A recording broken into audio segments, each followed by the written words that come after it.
I hadn't seen my parents in 15 years, not a single text, not a single call. Then yesterday, they were suddenly on my doorstep, smiling like nothing happened. I froze. My daughter was asleep upstairs, and the memories came crashing back like a flood I'd spent years damming. They said they wanted to talk. I said nothing, not yet. First, I turned on the recorder, because this time I wasn't going to be gaslit into silence. This time, I wanted proof, but what I didn't know, what none of us knew, was that I wasn't the only one recording. The photo was still framed on the mantel, slightly tilted like it refused to stand straight. 11 people, all laughing around a perfectly roasted turkey, champagne flutes lifted mid-toast, a family frozen in a perfect holiday moment. I'd stared at that image 100 times over the years, trying to convince myself I was just out of frame. Maybe I was the one taking the picture, I used to think. Maybe they just forgot to tag me. But I'd looked. Through every comment, every memory post, every heart emoji from distant cousins, no one mentioned my name. Not once. And yet, there I was, in the corner of the room. Smiling, silent, invisible. I remember the first time my mother called me her little princess. I was 6. I'd won a spelling bee at school, the only black girl in a sea of white uniforms. She dressed me in a second-hand white dress, pinned a tiny plastic tiara on my curls, and made me pose with the trophy in the garden. The camera flash burned my eyes, but I smiled anyway. I wanted that moment to matter. I wanted it to be real. She never called me that again. If you'd been me, would you have noticed the shift? The way your chair always seemed to be at the far end of the table? The way the family stories always began with, "Remember when Jessica," or "Ethan used to," as if you were a guest who hadn't earned her own nostalgia? One Christmas, I unwrapped a box with trembling fingers, excited for what they promised was just for me. Inside was a used pink MP3 player, scuffed, the screen cracked slightly. I looked up and saw my sister Jessica staring at it, blinking. Later, she pulled me aside. "That was mine last year," she whispered. "I thought I lost it." I said nothing. I always said nothing. Until the day they accused me. It was summer. I was 14, awkward, thin, my limbs too long, my skin too dark for the family photos they liked to hang in the hallway. I remember the heat, not outside, but in the room. The way they all stared at me. Dad with his arms crossed. Mom pacing, Jessica crying. "Just tell us the truth," Dad said. "What truth?" I asked, genuinely confused. "The money from Mom's wallet," Ethan snapped. "You took it." I looked at Mom. Her arms were folded, face blank, mouth tight. "Did you?" she asked. "I didn't," I said. My voice didn't shake, but my hands did. "I always knew there was something off," Jessica mumbled. And that was it. No evidence, no second chance. Just that unrelenting certainty in their eyes. I wasn't one of them. I never had been. I was a foster child who overstayed her welcome in a house that kept saying "our daughter," but never quite meant it. Later that night, I wrote in my journal, "If this is love, why does it feel like a trial?" Mom didn't speak to me for 2 weeks. When she did, it was to tell me I'd be doing everyone's laundry for the rest of the month. "You need to learn consequences," she said without looking at me. Years later, I found a letter tucked behind Jessica's mirror, a note from her high school boyfriend referencing the money I took for our weekend. A tiny apology, barely a sentence long. She'd stolen it, lied, watched me burn. But by then, the damage had been done. Once, when I was 9, I sat on the swing set in our backyard after dinner. Aunt May had come over and was drinking too much wine. She sat beside me, staring at the stars. Then she leaned in, breath sour, voice slurred but deadly serious. "You know they don't really love you, right?" she whispered. "They love what having you makes them look like." I didn't understand then, but I never forgot. That whisper has echoed in my mind for years, louder than the apologies that never came, sharper than the silence they offered in place of explanations, more honest than every we're family they forced through gritted teeth. 15 years later, as I stood at my door and saw their familiar faces again, smiling like ghosts, I remembered that night on the swing. And I waited. There was a time I still waited. Every Thanksgiving, I baked a pie. Pumpkin, cinnamon heavy, just like Mom used to make. I'd set 2 extra places at the table, just in case. I'd refresh my inbox compulsively. Maybe this year they'll remember, I'd tell myself. Maybe this year someone will call. But the phone stayed silent. One year, I ran into an old classmate at the grocery store. She looked surprised to see me. "Didn't expect to find you here," she said. "Your family posted all those reunion pics from Vermont. Thought you were with them." I blinked. "What reunion?" Her face fell. "Oh, I thought you knew." No, I didn't. Again. I scrolled through their social media that night, watched their smiles flicker across the screen. Group photos, inside jokes, Ethan on the grill, Jessica holding a champagne glass, Mom and Dad hugging grandkids I'd never met. My name wasn't in the captions. My face wasn't in the frames. Not even a tag. I was alive. I was waiting. But I wasn't there. Have you ever been forgotten while still breathing? Sometimes I got texts a week later. "Sorry we missed you at the party. We sent you an invite. Maybe it got lost." "Hope you're doing okay. Let's catch up sometime." "Of course we still love you, Liv. Don't be so sensitive." That's how gaslighting works. Not with cruelty, but with honey. "You know we'd never mean to hurt you." "I think you're misremembering." "You've always been a little dramatic." At some point, I stopped baking pies. But I didn't stop hoping. Then Kara, my best friend since college, sent me a screenshot. She'd gone to high school with Jessica, and they were still vaguely connected online. Out of curiosity, she'd messaged Mom once asking about me. And Mom replied. "Oh, we don't really see Olivia anymore," the message read. "She never really fit in. It was hard. She was always different. Honestly, she doesn't belong in this family. It's just better this way." I stared at the screen for a long time. The words felt like claws. Doesn't belong. Like I was a misplaced item. A stranger left too long in the house. The next day, I requested my adoption records. I didn't expect anything revelatory. I thought I already knew the story. A tragic accident. My birth parents gone. The Carters, noble and generous, stepping in to raise me like their own. That was the tale they'd sold me. The truth was darker. My birth father, Alan Rivers, had sued for custody when I was 2. He hadn't died. He'd fought. Desperately. The documents didn't lie. Court filings, testimony, an ugly legal war. But the Carters had more money, more influence, and one brutal quote from the judge sealed my fate. "Mr. Rivers cannot provide a stable environment. The Carters have offered permanent adoption in exchange for ceasing all contact." They bought me. I sat on the floor with the papers spread around me like funeral shrouds. I wasn't chosen. I was silenced. That night, Ethan texted me out of the blue.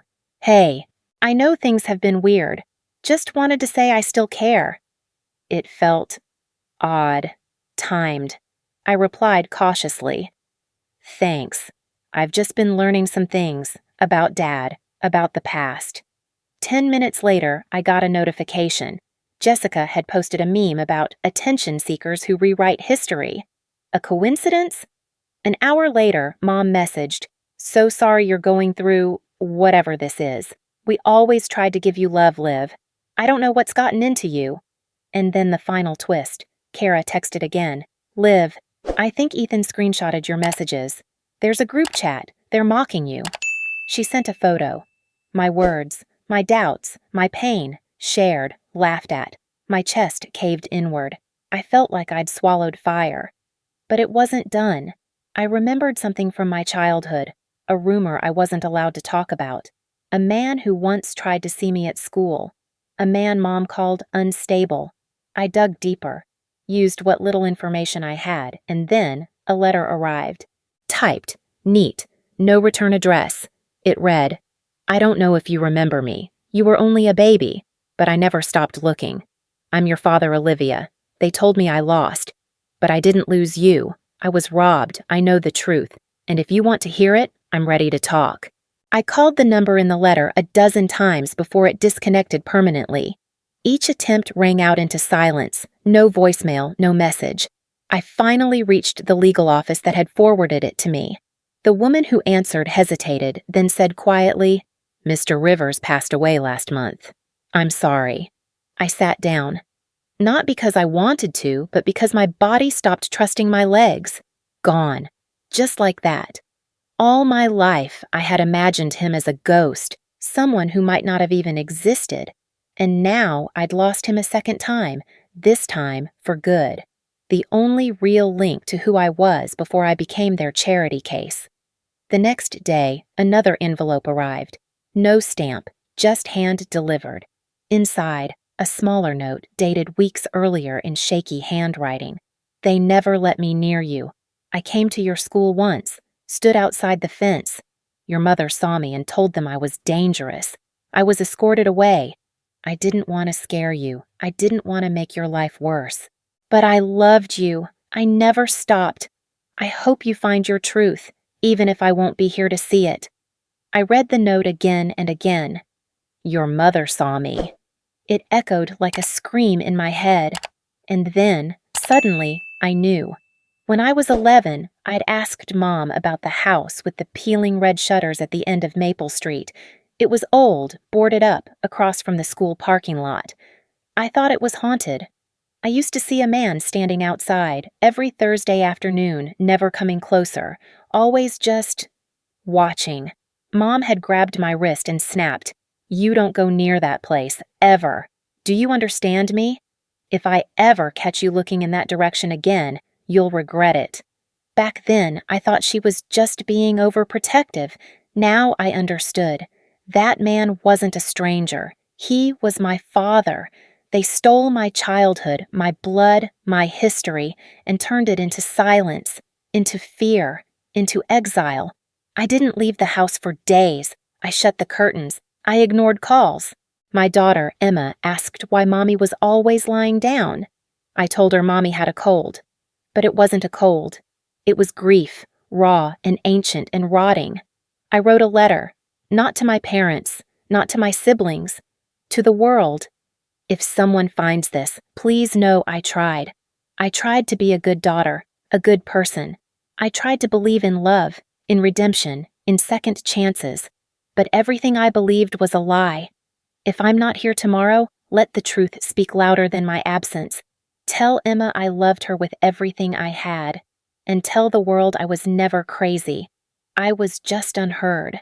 I placed the letter in the top drawer of my desk, locked the front door, and turned off the lights. I don't remember much after that, just the spinning, the silence, the deep, cold dark wrapping itself around me like a blanket I didn't want to escape. Then, light, voices, a siren, a child screaming. I woke up in a hospital bed, tubes in my arms, oxygen in my nose, and two figures in the corner. My parents. Mom stood stiffly, arms crossed, like she was waiting for me to apologize. Dad looked older than I remembered, thinner, his jaw tight with something between anger and shame. "We heard," he said. "You were unwell." I stared at them. "You broke into my house?" My voice was weak, but my words cut. "We were called," Mom replied. "Emergency contact. You put our names on the form." "No," I whispered. "I didn't. I haven't used your names in years." They looked at each other. Dad shifted uncomfortably. "Maybe the hospital pulled it from your old file." I turned my head away, too tired to argue, too hollow to scream. "My daughter. Where was—" "She's fine," Mom said quickly. "She's with a nurse. The police said she was the one who called 911. "What?" "She dialed emergency, told them Mommy won't wake up. Said you taught her what to do if something bad happened."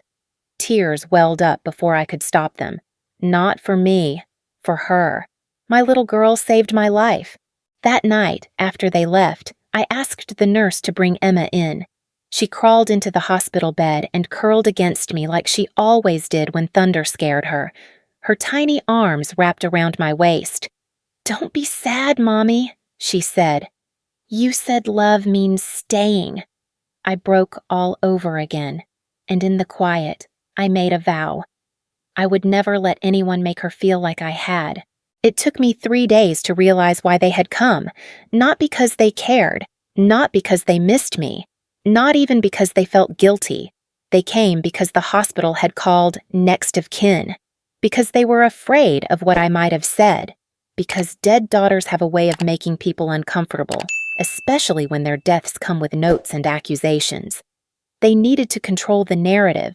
I saw it in Mom's posture, the way she watched the nurses, always ready with a smile, always performing. I heard it in Dad's voice, how he asked about reporters, about whether the police dug into family stuff.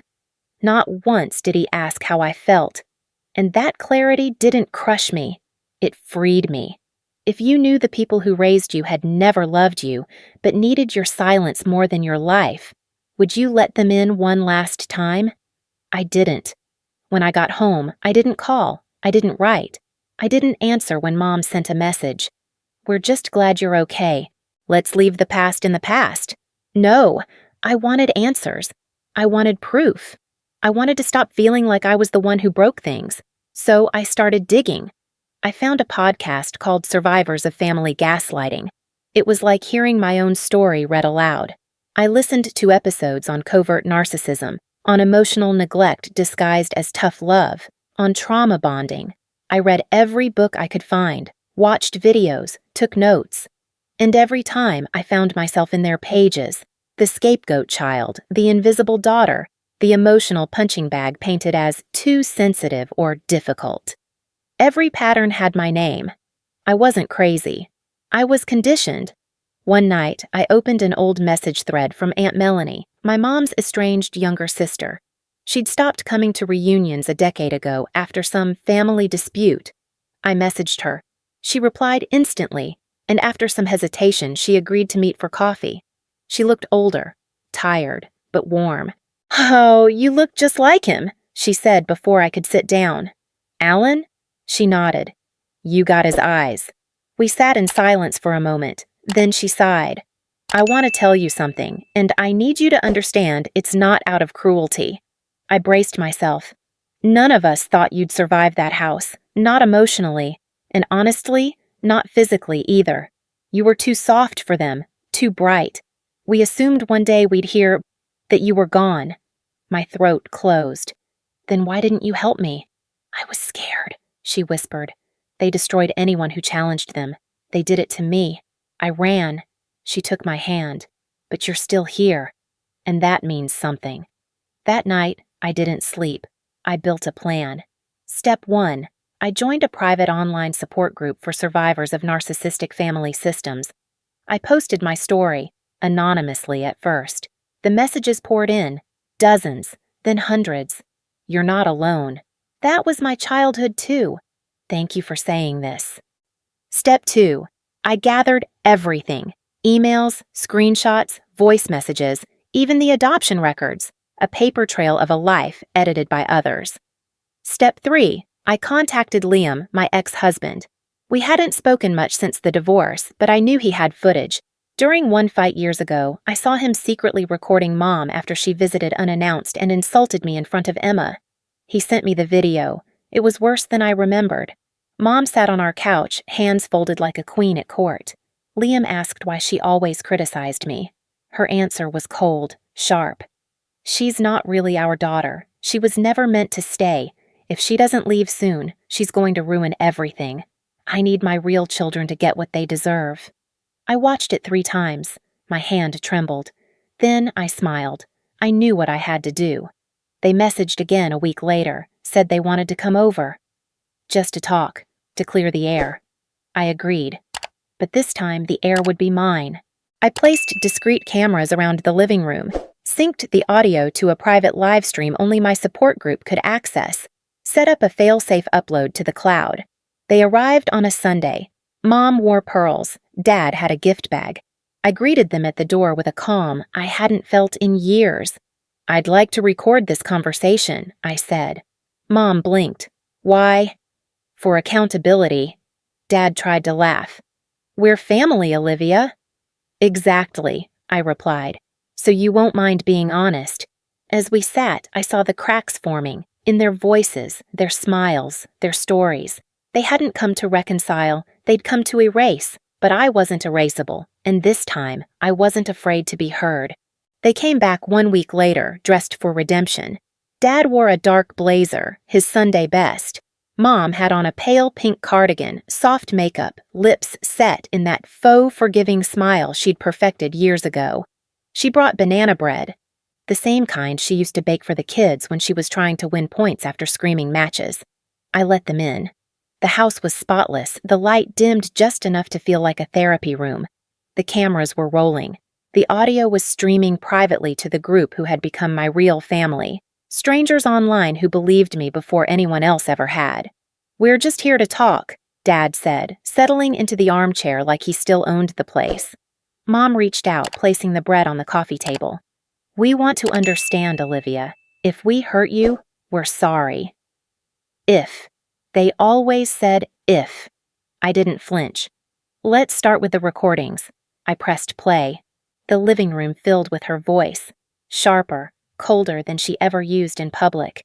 The video from Liam's old phone, her sitting on my couch, saying I was never really theirs, that I should leave before I ruined everything. Her mouth twitched when she heard herself. Dad cleared his throat. That was taken out of context. I played another one. Mom, years earlier, on the phone with Jessica.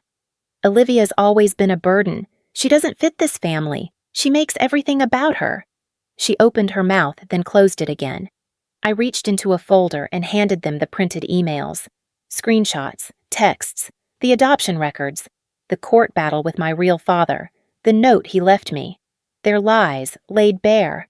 "Tell me something," I asked calmly. "Was there ever a time you saw me as your daughter, or was I just convenient?" Silence. And then, like a switch flipped, the mask cracked. Mom slammed her hand on the table, banana bread toppling over. "You want the truth?" she hissed. "Fine. You were never our daughter. You were a mess we cleaned up, a charity case. A mistake we had to manage so we didn't look bad. We gave you a life, and this is how you repay us?" I didn't move. Neither did the camera. Dad looked away, ashamed, or maybe just tired. Outside, birds chirped like nothing had changed. But inside, something had shattered. "I wanted to love you," I said softly. I tried. For years, I begged for scraps of affection. I thought I was broken. Turns out, I was just inconvenient to people who needed their narrative clean. Mom stood. "We shouldn't have come." "No," I said. "But I'm glad you did." They left without another word. That night, I uploaded the video, not to the public, but to the private group, people I trusted, people like me, but one of them shared it, and then another, and another. Within 3 days, it had gone viral, not for drama, but for resonance. Strangers poured into my inbox, messages of solidarity, of grief, of release. "This is my story. Thank you for saying what I couldn't. You gave me permission to stop pretending." Media outlets reached out, podcasts, survivors' circles. One by one, people started calling this what it was, emotional abuse disguised as family. Then the call came, Jessica. Her voice was quiet, hollow. "I saw the video." I said nothing. I didn't know it was that bad." "You were there," I replied. "I thought you were exaggerating, that you liked drama." I waited. "I'm sorry," she whispered, "but you tore the family apart." "No," I said, steady. "I stopped pretending. You're all just uncomfortable with the silence finally being filled." She hung up. And I didn't cry.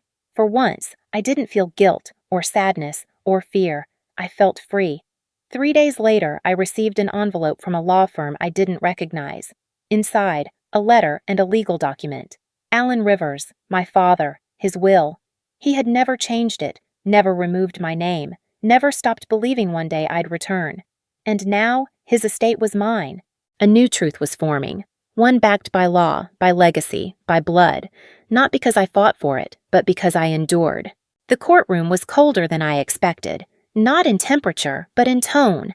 The walls felt sterile, the air still, but when the judge read the final ruling, something inside me cracked open, not like a wound, but like a window. Alan Rivers' will stood.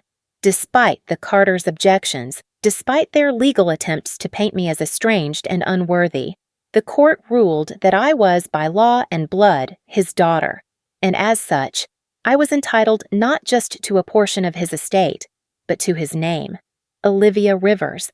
I said it out loud for the first time in years.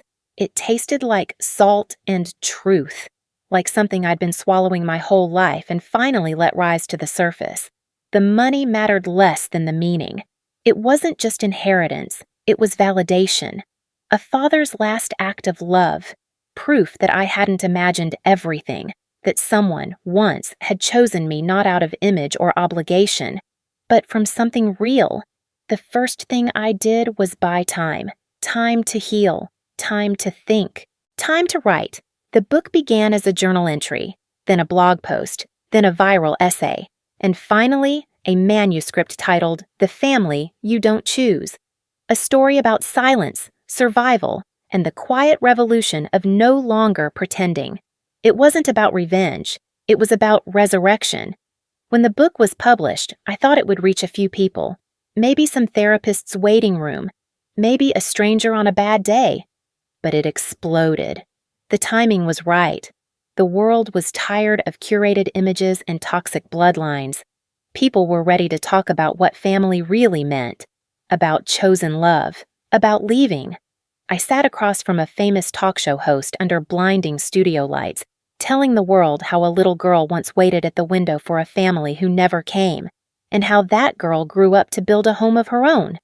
But the moment that changed me forever didn't happen on camera. It came in the form of a quiet knock. Her name was Macy, 15 years old, pale, thin. Her hands never stopped fidgeting. She came to my book signing alone, holding a worn copy to her chest. "I read it 5 times, she whispered. "Every time they said I was crazy, I read it again."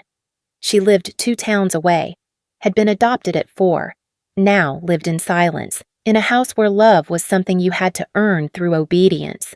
She told me she had a shoebox under her bed where she kept proof, pictures, notes, scraps of who she was before they told her to forget.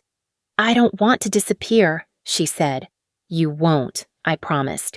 I gave her my number, set her up with a counselor, drove her home myself.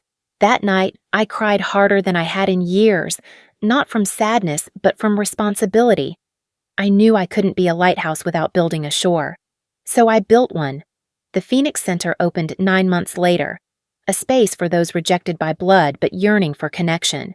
We offered therapy, legal help, temporary housing, but more than anything, we offered understanding. No one had to prove their pain to be believed. And in that space, something else began to bloom. Liam came by one afternoon to donate supplies. He brought Emma, now 5, holding a stack of coloring books. She hugged me like she always did, no questions, just warmth. Afterward, he lingered in the hallway. "I read your book," he said. "I know," I replied. "I didn't get it before. What they did to you, I thought you were just intense, overreacting. And now? Now I see it, and I'm sorry." Silence. Then, "I never stopped loving you. I just didn't know how to love someone fighting ghosts I couldn't see." "I'm not fighting them anymore," I said. I buried them. We started meeting for coffee, then for lunch, then walks in the park with Emma. He showed up with apologies, not excuses, with listening, not fixing. One day, he asked if we could try again. I didn't say yes right away. But one morning, months later, I woke up and realized something strange. I missed him. Not the version I married, but the one who stood beside me now, weathered and humbled. The one who saw me. So we tried again. This time, we didn't rush. We rebuilt, brick by honest brick. I didn't need saving anymore. I needed companionship. The wedding was small. Emma wore a yellow dress and tossed flower petals like confetti. We said vows under an oak tree. No guests from the past, only those who earned a seat. In my final chapter of the book, I wrote, "If you were ever the child who stood in the room and wondered why no one saw you, this is for you. If you were ever made to feel like love was a prize you had to win, this is for you. And if you were ever the one who caused pain, This is for you too, because it's never too late to change the ending. And now, each morning, I walk Emma to school. We pass the park. Sometimes we see families taking pictures, capturing their curated moments. Today, we passed one just like that, parents posing with their kids under cherry blossoms. Emma tugged my sleeve. "Why are you smiling?" I looked at her, at the little hand in mine, at the sunlight catching her curls. "No reason," I said. "Just grateful." And I meant it. No bitterness, no regret, just peace. Because I had finally stopped waiting at the door and started living inside the home I built.